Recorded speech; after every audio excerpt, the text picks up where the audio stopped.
For us to begin this morning, so let's go ahead and put our thinking caps on and try to get ourselves spiritually and physically in the spot for our Bible study. Before we begin our conversation and look into the map side of things and a little bit more of the textual and historical side, let's bow our heads together in prayer.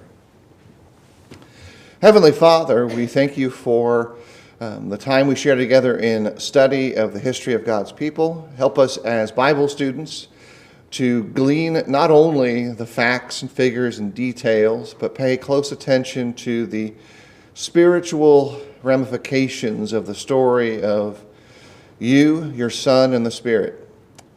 Help us as we mature our faith to become more like Christ, not only in our speech, but in the nature of our hearts. And please forgive us of our sins. We offer this prayer in His name. Amen. All right, so I want to first offer a public thanks to the private thanks I've given to Trey for filling in last week. A class like this requires quite a bit out of a student, quite a bit more out of a substitute teacher than you would initially recognize, because they've got to kind of cover two spaces for themselves, learn it and then learn how to give it back. And thankfully Trey is competent in many ways to accomplish that, and he did a good job. Today we're going to take what would in essence be three sections of our material, which is our Old Testament lands, big picture study, our New Testament lands, which kind of goes the same map, but also pays attention to the history of those things, and ties it together to the sequence or the dating of that information. Some of you probably have access to some of that knowledge and information from your prior studies and from the various bits of material, but James also has one more thing available if you would like. It's a copy of the dating system that the Waldrons use in their workbook. And so if you would like it, just raise your hand or give him the stare, and he'll be happy to give you those papers as he goes around the building this morning. A couple of things about that. We'll look at it again in a moment as well. Keep in mind that whenever we are dealing with dates from what we will call academically, and for the purposes of this class, antiquity.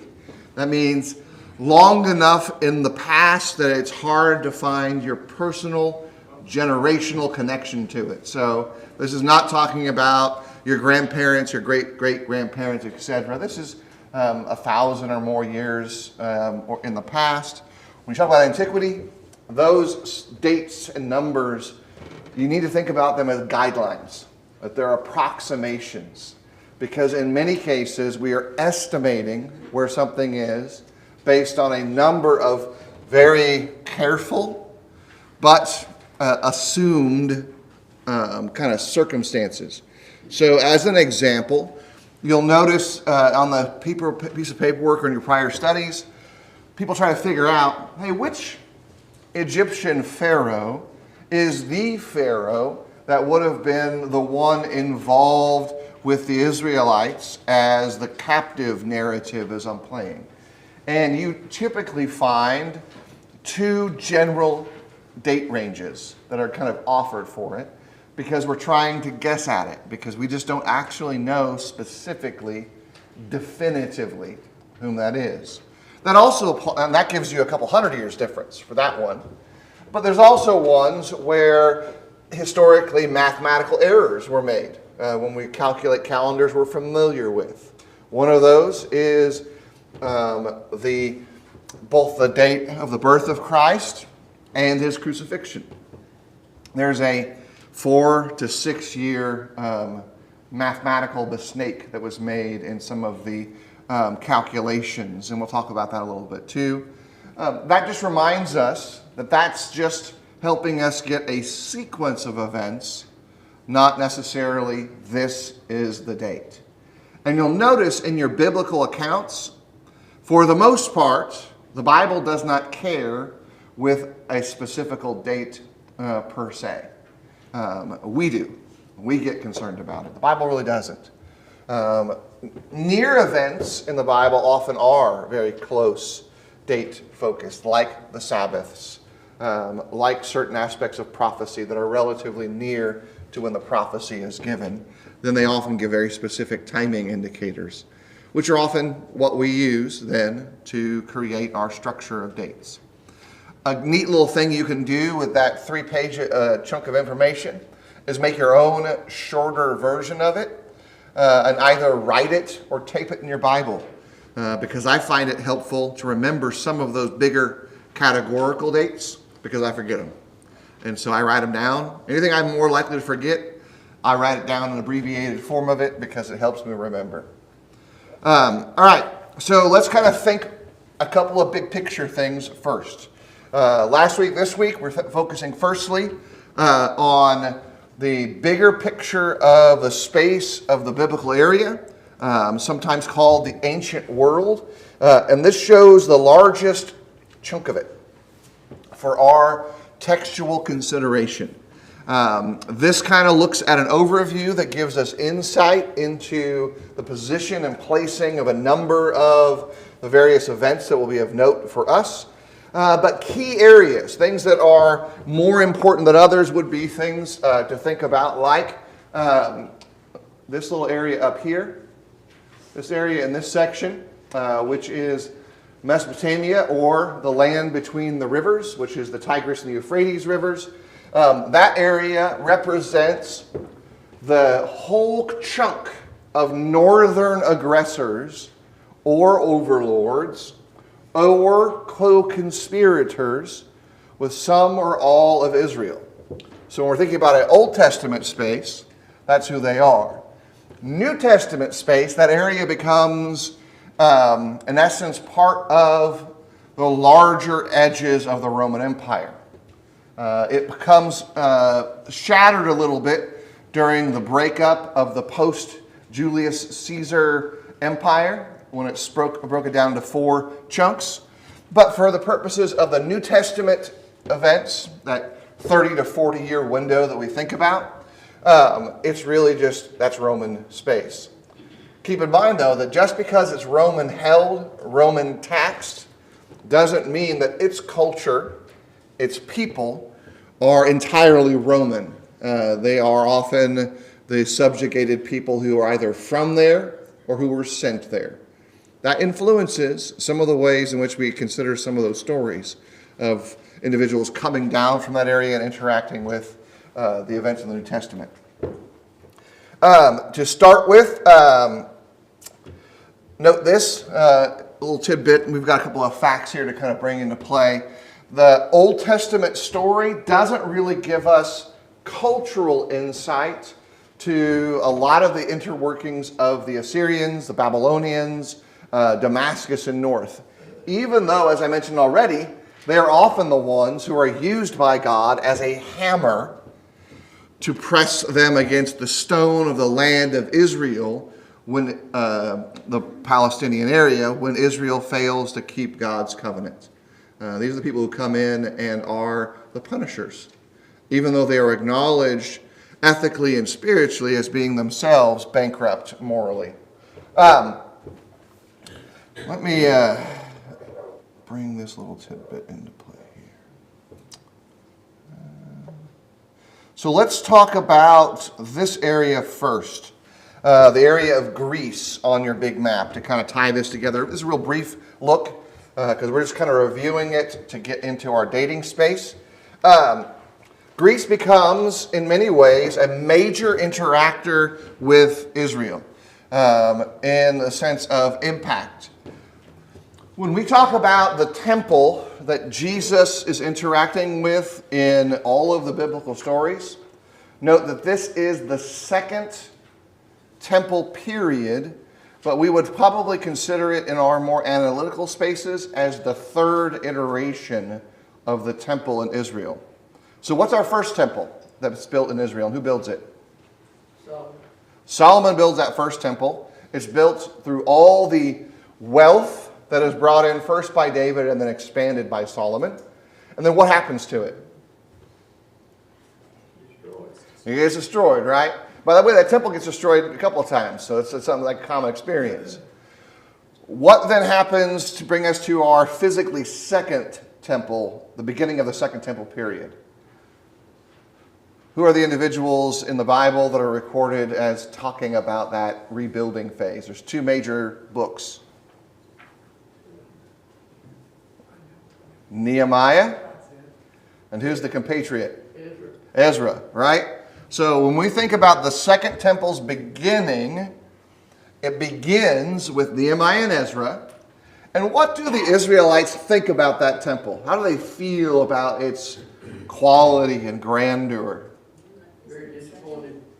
Oh, it's like, oh, the old one was so much better. By the way, how much of us here feel that way about anything from our memories as to compare to how it is new when you see it when you're old? Everything's better in your memories than it is in person. So that should be helpful as a memory tool to remember, hey, it's just kind of like me. But there's something interesting that happens prior to the arrival of Christ, that the temple in Israel is expanded. One of the great builders, Herod the builder, one of the rulers that follow the split up of the big Roman Empire into 4 smaller chunks of it, he builds a bunch of stuff in Israel. And he negotiates with the leadership in Israel and in Jerusalem to say, you know what, this prime temple here, it's not big enough. And so the negotiated settlement is that the temple proper did get some physical work done to it, some repairs, but they expanded the platform upon which it's on. And so what they did was they built out this big artificial plateau that creates the entire flat space. That's the kind of the beginning of the end of the Second Temple period. And analytically, you go, so they changed the temple. Mostly they didn't, but a little bit they expanded the outer porch area or the portico space around it and made it a lot bigger. So if you were to look today on your Google Maps or you see any photo taken from present day Israel, all that flat space that's up there, the majority of that was added by Herod the Builder, and that's the area where a lot of Bible events take place. They take place in that space. And so you can kind of say, okay, I now have a cultural representation. Well, here's the reason that Greece comes into part of that. The Greece context, the folks that get absorbed into the Roman Empire, well, a lot of their building methods are employed in this expansion that are then adopted as Roman things. So all these large pillars that you see when you see the remains of Roman and Greek architecture, that's Greek. That kind of got it pulled into Rome, that then represents now in Israel as Greek influence in their architecture and style. Physical Greece becomes a latter part of the biblical story because it is where all the churches of what we would call Asia Minor kind of take their space and place and eventually present to us an interesting picture. The gospel doesn't stand still. It migrates as the message expands into all the people around. And so within the confines of the Bible story, the gospel doesn't stay in Jerusalem. It doesn't stay in what we would consider the Mediterranean. In a very short order, it expands its way all the way out to the edges of what we would call Western Europe, and moves its way eastward into the communities to the east. And for the most part, history tracks bits and pieces of that story. So you can find tidbits outside of the biblical record 200-300 years past Christ of how the gospel expands and kind of moves forward. From there, let's see here, we think about Rome briefly. This is a brief reminder about Rome. Rome's rise to power happens during a time frame where there's not a good name for it for biblical historians. So all we got is the years of silence. I wish we could find a better name for it, but I'm unaware of one that I think is sufficient. But what do we mean when we say biblical science? What are we silence? What are we talking about when we say that time frame? We'll say it a couple times in this class, so it's important for us to get a handle on the meaning of it. There's no spiritual writing during that time. Holy Spirit was not putting anything out for us to have during that period. Yeah, it's like email got broken for about 400 years. You can think about it that way. Like letter system, postal service went down. There's no written record of genuinely acknowledged, authentic prophets from the close of, say, Malachi to the arrival of John. John is a bridge prophet to a degree, in that he announces the Christ, which inaugurates the New Testament or the Christian Bible, but he is legitimately a prophet. So is Jesus. And so they fit this bridge space. But prior to them, everyone was waiting. The land was waiting. God was waiting for the appointed time. And during that time frame, that's when Rome really began to make its power play. So you go from the Greece context, Alexander the Great, into Rome. And we see Rome becoming really the strong power center to all the events that would eventually be important for us. We'll look at this city a couple of times. I've mentioned it before. It's called Beit Shean. It's a northern Israelite city, nearest to the coast. That particular city is a great illustration of what goes on, because in that city, there's archaeology that covers, let's count all the possibilities, the death of Saul and his sons. They were presented, their bodies were presented at the top of a tell at the bottom edge of the city. But it also has archaeological remains from Egypt.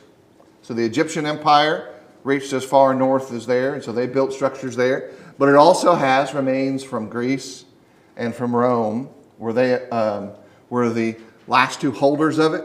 And the footprint of the major city below is your typical Roman outpost. So all the cities, the bath, the structure, well, it's exactly as a Roman city would have been laid out, so that any person from Rome would know where everything is. You'd get off the boat, you'd walk into the city, your stores were in the right place, your temples were in the right place, your barracks were in the right place, all structured. All the Roman outposts are the same way. And we'll revisit that place a couple of times visually as it represents and is part of the Old and New Testament story. Thinking a little larger, we zoom back out like we talked about before, and we've got the Asiatic area. This Asia space, again, is the overlaying area that's near Greece. It includes the larger spaces of it as well. It becomes a location nearby of the churches that we mentioned. And then we have our last little tidbit of individuals, thinking about where the Jews end up as a people. Note that we have to distinguish that. Judaism in the Bible and in historical literature is split between two concepts. There are those who are Jews because of their genetics, and there are those who are Jews because of their convictions. Sometimes, if not most of the time, those are the same people. But as we even read in the Bible story, there are individuals who are Jewish by birth, but are completely subservient to the gods of the Romans by their behavior and their choices. Even their marriages indicate that they are no longer truly committed to the religion of Judaism. And so, as it is today, we kind of make sure we are aware of that reality, that there is a distinction. And often in our Bible records, we'll see that. We'll see a lot of bits and pieces of it come up. All right, that brings us to, let's see, a kind of overview look of things so we can talk about the second half of our class today. But before I do that, because we just kind of skirted around it and there's a lot of reading you can do to dig into it, two things are of importance at this point. We're going to talk about the timeline in a second of like when certain things happen. But before we do that, do you guys have any lingering questions about the foundation we're trying to build here? We're looking at the geography and the history of the land so that now as we go forward, We can layer on top of that knowledge that we've reinforced or maybe introduced for the first time, the story itself. And so all the map work, all the coloring, all the sweaty times where you're trying to figure out, did I get it right? We'll now make use of that in the classes going forward. But any questions? I know I'm just asking you questions about like 4,000 years of history, so anything is on the table. When did Catholicism, I know it's Italy and Rome now, but when did that fit into the picture of this, or did it? So in our for this class, it will never actually come up except for a couple of comments toward the end of our study regarding some warnings that are given by Paul and other first century writers to Christians. Roman Catholicism is a gradual thing. And so you're actually asking often with that question 3 things. First thing is, at what point was there a substantial shift theologically amongst disciples? That is, their beliefs changed from what we read in the scriptures. That gradually took place over the course of the first shifts, took about 200 years from Christ, approximately. You had individuals like Polycarp and Eusebius, who are more contemporary to these events, and Polycarp is mentioned in the Bible, and then his story is recorded by first-person witnesses. He's consistent. His preaching that was recorded is consistent with the biblical text. Post-Polycarp, you have the rise of a stronger pull of Gnosticism and the appearance of city bishops. City bishops are the precursor to a structure that would become Roman Catholicism. That's much further than we're talking about. The big social change is Constantine. Or we might know a city or two named by the same name, Constantinople.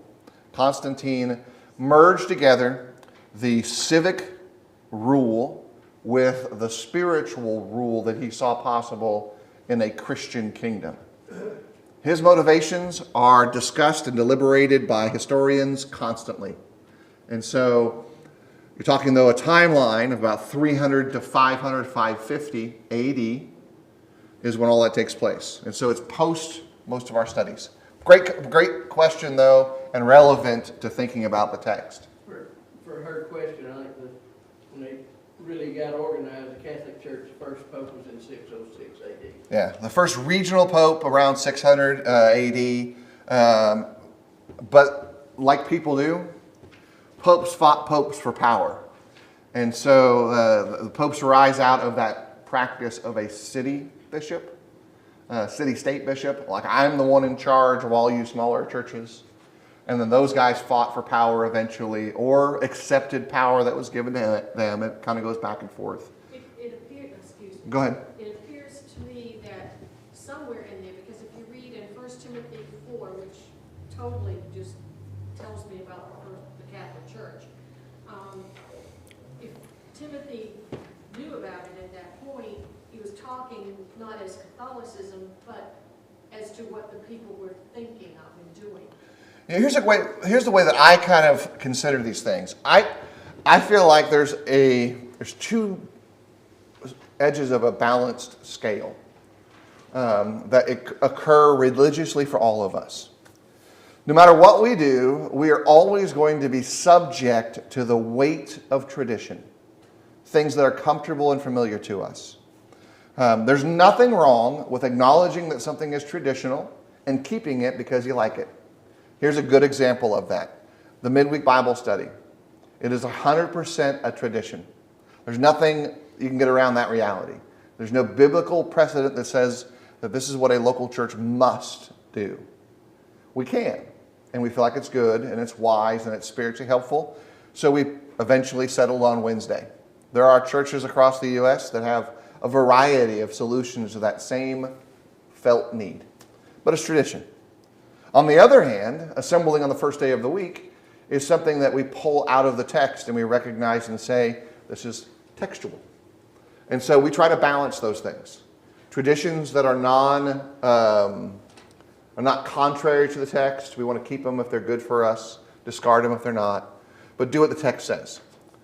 If you go to some individuals, they have a different mindset, and that's what Timothy in part is talking about, and Jesus, where tradition is the important thing. And so if you meet someone who is aligned with the Roman Catholic Church, Anglican churches, Greek Orthodox, Russian Orthodox, their mindset is tradition first. And they will say, we want tradition first. This is what they will say, because we are the heirs to the apostles. And so our traditions are rooted in the behavior of what we think the apostles wanted and did. So that means that they say tradition higher, text second. You and I would go, I am a primitivist. Because that's what we are. It's a term that describes our mindset. The primitive or early church, they wrote this. It trumps your tradition card. And so it's the reverso from Uno, if you're playing the Uno game. You'd slap it down and go, no, no, no. Like Donna said, Timothy, Paul, Peter, they either received these letters or said these things because Jesus warned them about following the traditions of men, and this says, And so that's what you see going on. And so the Roman Catholics that we can so clearly see hinted at in the writings of Paul, they have now decided the tradition trumps text. And we would go, text trumps tradition. That is the genesis of all the conflicts between what we would call academically high churches or highly structured churches. And we ourselves, we're chill like that. We're low churches because we're lowly structured. That is, we don't have a hierarchy above the local church that creates a structure for Christians to interact with. High and low is just about structure, not about quality or value or anything. That makes sense? Yes, thank you. Yep. All right. So, and that actually begins to have its seeds at the end of the Bible story. So its seeds are planted there that eventually germinate into messes, including the division between the Jews and the Gentiles that Paul and Timothy and Peter all interact with in different ways. That creates the seeds of some of these conflicts. All right, so we've got precisely 17 minutes for the full class, 12 minutes for the first bell, and we're going to try to compress like 5,000 years of history into that time frame. That's why there's handouts. That's why there's reading material, because you don't want to have me try to just read that quickly for that. But you ever had this thought process? Hey, when did the creation took place? You ever think about that? Especially if you're like a numbers guy. Like numbers matter to you. You know what the answer to that question is? Here's the answer. It took place at the beginning. Now, there's a secondary question to that. When did it happen? Well, at the beginning, right? There's a secondary question. How long has it been since then? There's a number of approaches to it, and the Waldrons detail in their book that's available one of the approaches. But you'll note if you read carefully in that workbook or in the letters that I sent out, you got to keep in mind something about that. We are presuming that we have an exhaustive list of every incident of marriage, birth, and death. But we simply do not have that. Like, we don't actually have that because the text never claims it. Nowhere in our genealogy texts, which include the opening parts of the Gospels or even the opening parts of Genesis, does it make a bold claim and say, this is all that took place. What it does is it tells us where we should find the Anointed One from. The genealogies of Genesis and the Gospels, and even the not-so-boring/boring ones in the wilderness, also known as Numbers, are also designed to make us hunt for the Messiah. And they are not unilaterally perfect, because in many cases, we can tell that they skip generations. They play hopscotch with some of them because other biblical records come in and say, hey, there's families in between. So once we know that, we have to ask ourselves some questions. Even when we find things in the biblical account like this. Well, there's 10 generations. And even some of their births and deaths are mentioned. The first thing we have to acknowledge is that you and I don't have a good way to consider a lifetime that is 10 times longer than what we're familiar with, right? The common joke that I hear a lot recently is that if you can know the lyrics to a certain song, it's time for you to either schedule your colonoscopy or stretch before you work out. All right? So they're telling you, hey, you're old. But if you consider a lifespan as 400, 500, 600 years, are any of us old? Do any of us know how to figure that out? If we're 60 and up, do we know what it would feel like to not be old at 60? Because at 60, you're pretty much doing all the things that are appropriate for the unfortunately broad term elder care. Right? Everything hurts. You got special appointments. You got to ointment this, and you got to show up for that.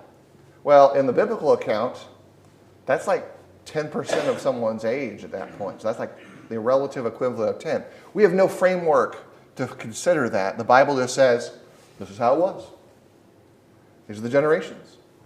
There's all kinds of things underlying that are important to note. Number one is that genealogies outside the biblical account from this region of human history and all the cultures that surround it do not function as 23andMe does today. Modern genealogical research is hyper-precise on who begot who to a level of attempts at genetic certainty. That we could say, hey, we know that this person came from that person. These Old Testament genealogies and the cultural region around them, they simply don't do that. They actually often just tell a story.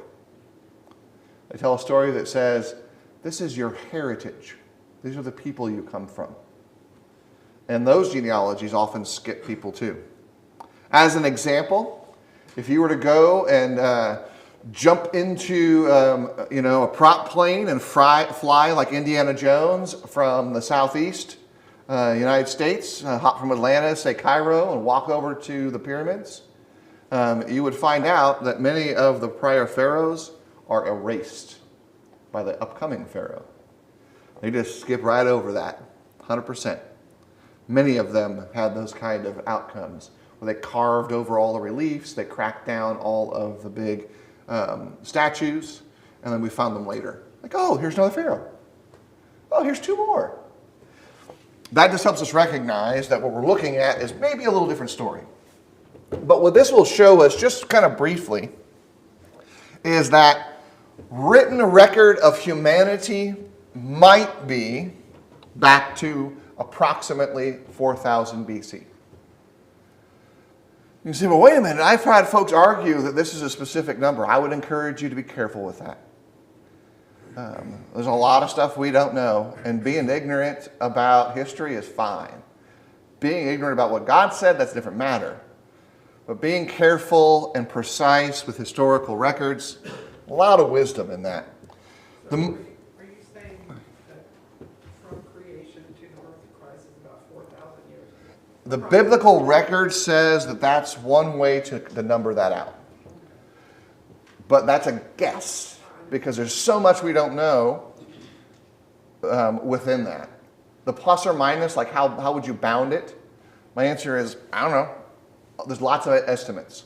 Some folks who are more conservative in their approach to this would say that's really close. Some folks who are skeptical about the math, the possibilities, a little bit more research into history of the other cultures would say, yeah, 4,000 kind of matches most of the primary history that takes place after the flood. Because remember, we got a flood going on. And that makes it really a lot more challenging to be more accurate with things that happen pre-flood. Because the ways in which we date near historical information are heavily sedimentary. That is, how far down in the lasagna of history was this thing found? How many layers? And these layers can be very small. And so you may have 100 years represented by a layer, but the flood could have turned that into mush. Local floods as well as the global flood the Bible discusses. So caution is presented there. And then as we'll kind of point out with Ussher, Archbishop Ussher, that's the official title from his place in history. He took time in the 1600s to try to create the structures that we're a little bit more familiar with. He tried to put a little more effort into figuring some of this out. Again, we've already recognized that he was not necessarily working from the best facts. Some stuff he just didn't know. Some details we have recognized that maybe slide around a little bit. This little timeline that he's presenting roughly is what's in your hands from there.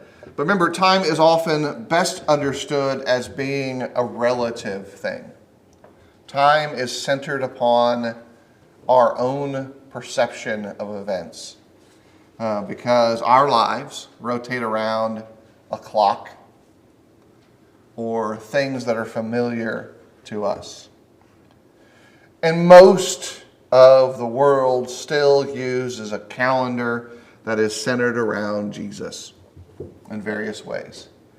A little side point. You may note, and sometimes I'll use this, there's a new formal use in historical books regarding history, where it says BC and BCE as opposed to the Latin Anno Domini, which we take, so that's after death is our thought process for it. A lot of folks go, I don't like that. Like, I have no control over what the requirements are for academic publications, but I'm totally cool with a system that says BC and BCE, before Christ and the before Christian era. Like, you can use whatever you want. Like, the letters don't mean much to me. They're just a dating system. If you want to use AD, go ahead. And BC, just like you use. If you want to use BC and BCE, also fine. They eventually just are trying to tell you, relative to the single most important event in human history, where do we put this thing? And any attempts to try to change the wording of it just acknowledges how important it is. So I don't get really fussed about it. But a lot of the stuff we'll use at times, we'll use both of those systems. And an example of that in a larger sense, Roman time system before Ussher used roughly how long it had been since a city was built. The Greeks used a 4-year cycle relative to the Olympics as their system of times. And the Israelites, prior to our encounters with them, their new year is marked by the day they left Egypt. And so if you're talking about how the Israelite calendar functions, it functions rationally. New year, we left Egypt. It's a new start, baby. So all of those things kind of help us contextualize how that works. Our calendars are roughly built around the solar year. This will become important to a degree when we begin to pay attention to the biblical accounts of Matthew and Mark. We'll have to be a little careful with that because kind of diving down into their system. Matthew uses a Jewish date and time system. Mark uses a Roman date and time system. And as you might quickly recognize, they're not exactly the same. So that means, just like it might be when somebody is living in California, you got to give them a call. You have to do math in your head and say, okay, it's 3 a.m. right now. That means it's midnight right there, right? You kind of have to do that math in your head, and maybe you're already accustomed to that. So it's kind of what happens when you compare Mark and Matthew and their date and time system. As we mentioned already, dating all these events is not easy because we have layers of problems. Ancient peoples would say things like, in the 3rd year of the king. But they don't tell us which king. So it would be like for us saying, in the president's 2nd term, You'd first go, okay, how many presidents had 2 terms? And now you still wouldn't know exactly when it took place until you applied context. What are they talking about? In the president's 2nd term, he was shot. Oh, okay. Yeah, we got a limited number of possibilities there, so it's a little bit easier to figure it out. The Bible also uses the term Pharaoh.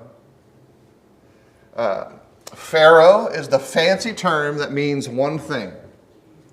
It means king. We just didn't translate it. That's all that's going on. Much like in your Bible, there's a fancy term we're super familiar with that we did not translate. Baptize. It's a transliteration of the Greek word baptizo, which has a basic meaning to immerse or submerge. So we kept Pharaoh, and we transliterated it initially into Hebrew and Aramaic, and then into Greek, and then into English for us. And so, in the end, we're always making approximations of some of these events rather than specifications and details like an engineer would. But the events are important themselves. And that's the thing I really wanted to emphasize before we got too far. It's those things that matter. Dates, they can be helpful to puzzle piece them in to kind of get some cultural understanding that might influence some things. But it's these events as they sequence through things. And our purpose for at least this study is going to try to pay close attention to the order of those events. But I want to make a quick appeal to one part of our study that's going to be maybe towards the middle of the year. The gospel accounts are not synchronized. Matthew, Mark, and Luke are synoptic gospels that kind of line up. But even in those gospels, they don't always say, well, Mark said this over here, because they're not written with that purpose.